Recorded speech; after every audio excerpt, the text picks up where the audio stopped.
अस्सलाम वालेकुम। कैसे हैं जी आप सब लोग? उम्मीद करता हूँ खैरियत से होंगे। नहीं जी, आज हम अब बात करेंगे पाकिस्तान की इकोनॉमिक सिचुएशन के बारे में। जैसे कि मैंने अपनी एक वीडियो में पहले भी बताया है, क्योंकि मेरी बहुत ज़्यादा नज़र होती है कि economic situation of different countries की क्या चल रही है। तो उसी सिलसिले में आज मैं एक वीडियो बना रहा हूँ, जो कि जिस पे हम नज़रसानी करेंगे कि पाकिस्तान की इकोनॉमिक सिचुएशन कैसी चल रही है।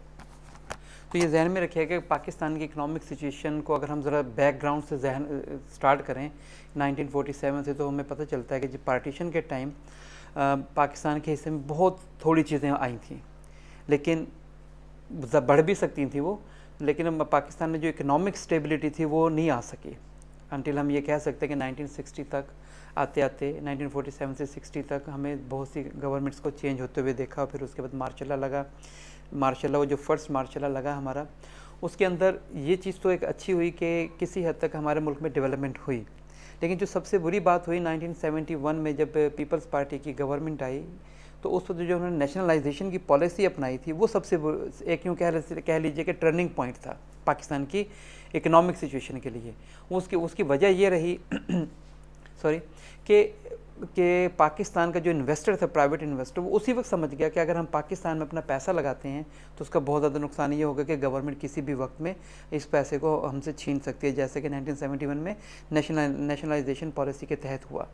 फिर उसके बाद की स्टोरी हमारे सबके सामने है कि जितनी भी गवर्नमेंट्स आई, हम पॉलिटिकल गवर्नमेंट्स आई या हमारे पास आर्मी की गवर्नमेंट आई, मार्शल लगे, उनमें एक चीज़ कॉमन रही कि किसी ने भी पाकिस्तान की इकॉनमी पे कभी भी ध्यान नहीं दिया। हर किसी ने सिर्फ इस चीज़ पर ध्यान दिया कि किस तरह हम अपनी हुकूमत को प्रोलॉन्ग कर सकते हैं। अभी हमने देखा कि पिछले साल अप्रैल के महीने में एक प्रॉब्लम हुई कि एकदम से गवर्नमेंट चेंज होगी। मैं ये नहीं कहूँगा कि मैं इस मौजू पर इस पर बात नहीं करना चाह रहा कि वो अच्छा था या बुरा अमल था। हम इसको सिर्फ इकोनॉमिक पैरामीटर्स पर एनालाइज करेंगे कि वो जो शिफ्ट ऑफ गवर्नमेंट हुआ वो सही था या गलत था।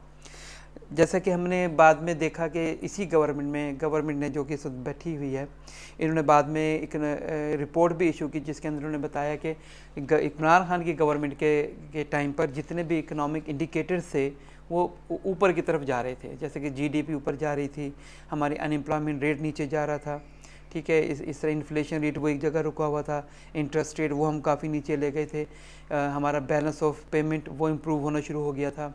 तो प्राइस की स्टेबिलिटी आ रही थी स्लोली सही, क्योंकि एक बिगड़ी हुई इकानमी के अंदर ये चीज़ें थोड़ा टाइम लेने वाली चीज़ें थी, जिसकी वजह से ये प्रॉब्लम्स आई। लेकिन आजकल की सिचुएशन में जब हम देखते हैं कि आईएमएफ भी हमारे गवर्नमेंट को बिल्कुल भी पैसे नहीं दे रहा, लोन पास आउट नहीं हो रहा, और इसी तरह ही और भी काफ़ी चीज़ें, स्पेशली ऑयल प्राइसेस हैं वो बढ़ते जा रही हैं।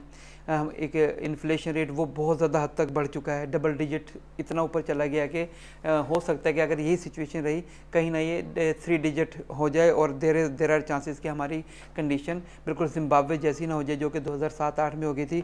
और वहाँ पर आप यकीन कीजिए 2007-8 में जिम्बाब्वे में एक बॉटल, पानी की बॉटल भी जिम्बाब्वे डॉलर के अंदर बिलियंस डॉलर में हो गई थी। और पाकिस्तान और उस वक्त जो जिम्बाब्वे का जो डॉलर था, बड़े से बड़ा डॉलर की वैल्यू आप जाने कि बिलियंस के हिसाब से एक करेंसी नोट था उनका। मेरे पास एक वर्ल्ड बैंक की एक रिपोर्ट है इसके हिसाब से आप सुनिएगा ज़रा, इसको कह रहे हैं, Pakistan is experiencing severe economic challenges reflecting long standing structural weaknesses.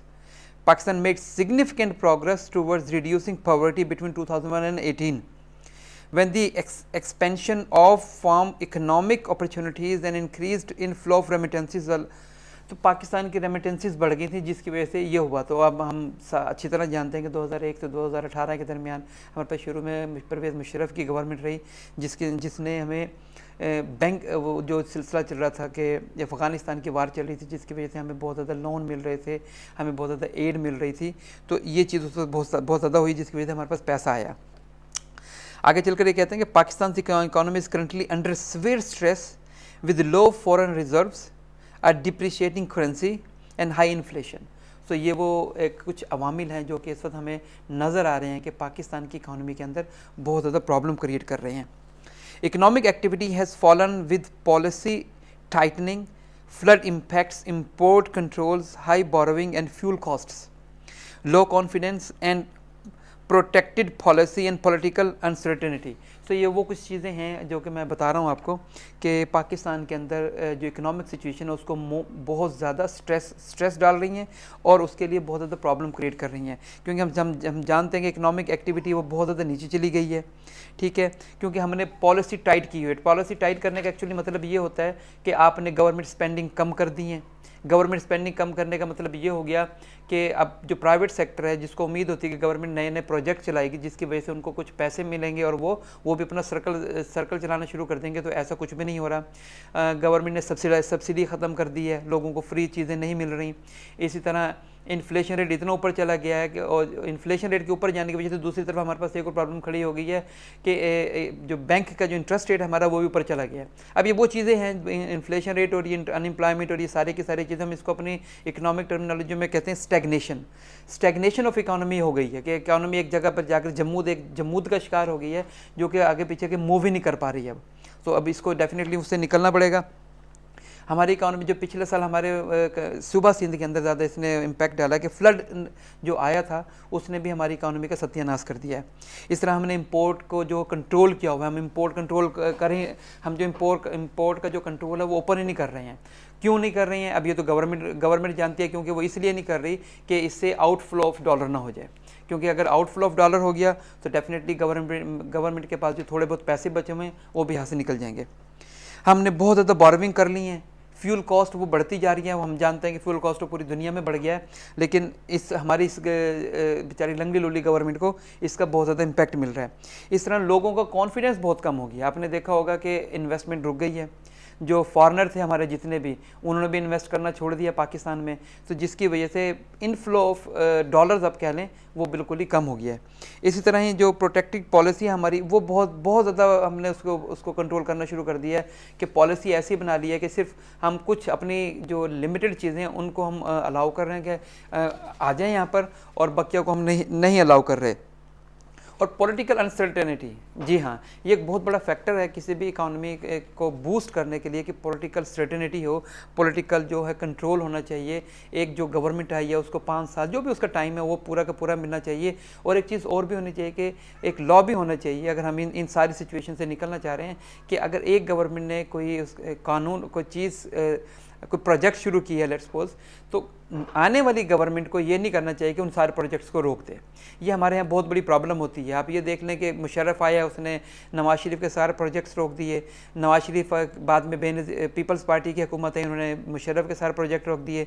फिर नवाज शरीफ आया, उसने पीपल्स पार्टी के प्रोजेक्ट रोक दिए। इमरान खान आया, उसने सारे इनके प्रोजेक्ट रोक दिए। और इसी तरह ये शहबाज शरीफ की हुकूमत ने इमरान खान के सारे प्रोजेक्ट रोक दिए, जिसका नुकसान अल्टीमेटली आवाम को हो रहा है और किसी को नहीं हो रहा। और हम ये देख भी रहे हैं कि एज ए होल सारे की सारा जो बर्डन है वो आवाम के ऊपर आ रहा है। हम ये यहाँ देख सकते हैं, एक जगह और कह रहे हैं ये economic growth is expected to slow. अब देख लें जो ये सारी की सारी सिचुएशंस मैं बता रहा हूँ, इसके अंदर एक और प्रॉब्लम आ रही है ये कि इकोनॉमिक ग्रोथ जो मज़ीद एक्सपेक्ट हो रही है कि वो स्लो होगी, इससे ज़्यादा नहीं, ऊपर नहीं जाएगी। And remain below potential in the medium term also. जितना भी हमारा आगे मीडियम टर्म आएगा, या आप ये कह लें अगले 5-6 महीने में मज़ीद ये इसकी जो है इकोनॉमिक ग्रोथ है वो स्लो रहने की एक्सपेक्टेशन है, क्योंकि हमने भी पीछे देखा कि जो कुछ भी अवामिल कार फर्म है वो इकोनॉमिक ग्रोथ को होने नहीं देंगे और आगे इकानमी हमारी आगे बढ़ नहीं पाएगी। The government faces a difficult policy challenges in maintaining progress towards macro economic stabilisation. जी हाँ, गवर्नमेंट को ये भी बहुत ज़्यादा प्रॉब्लम आ रही है कि मैक्रो इकोनॉमिक जितने भी प्रोजेक्ट हैं हम उसको गेन नहीं कर पा रहे, जैसे कि बैलेंस ऑफ पेमेंट, मैंने अभी आपको बताया, बैलेंस ऑफ पेमेंट हो गया, प्राइस स्टेबिलिटी होगी, इन्फ्लेशन हो गया, इस तरह हमारी जीडीपी होगी। ये वो सारे के सारे अवामिल हैं, और भी बहुत से अवामिल हैं इसमें मैक्रो इकोनॉमिक, जो कि सारे के सारे कलेक्टिवली एक्चुअली हमारे डेवलपमेंट में बहुत ज़्यादा किरदार अदा करते हैं। सो अगर हम ओवरऑल इसका जायज़ा लेना चाहें तो हमें ये रिज़ल्ट मिलता है कि अगर गवर्नमेंट ने अभी होश के नाखून ना लिए और पॉलिसी जितनी भी पॉलिसीज़ हैं उनको चेंज ना किया, तो आने वाले वक्त में अल्लाह ताला हमें माफ़ फरमाए और उस वक्त से बचाए कि और भी बहुत ज़्यादा ख़राब हो जाएगा। क्योंकि ये इन्फ्लेशन ही एक ऐसी चीज़ है जो कि लोगों के अंदर बहुत ही अनसर्टेनिटी पैदा करती है। और जैसे कि इस वक्त पाकिस्तान की सिचुएशन हो रही है, इसका one of the biggest factor जो है इन्फ्लेशन है। चलिए मिल के इंशाल्लाह दुआ करेंगे अल्लाह ताला हमारे मुल्क का को नॉर्मल हालात में लेकर आए। उन लोगों को जो पॉलिटिकल लोग हैं इनको होश के नाखून दे कि ये जो जितने मामला हो रहे हैं इनको सीधा कर सके।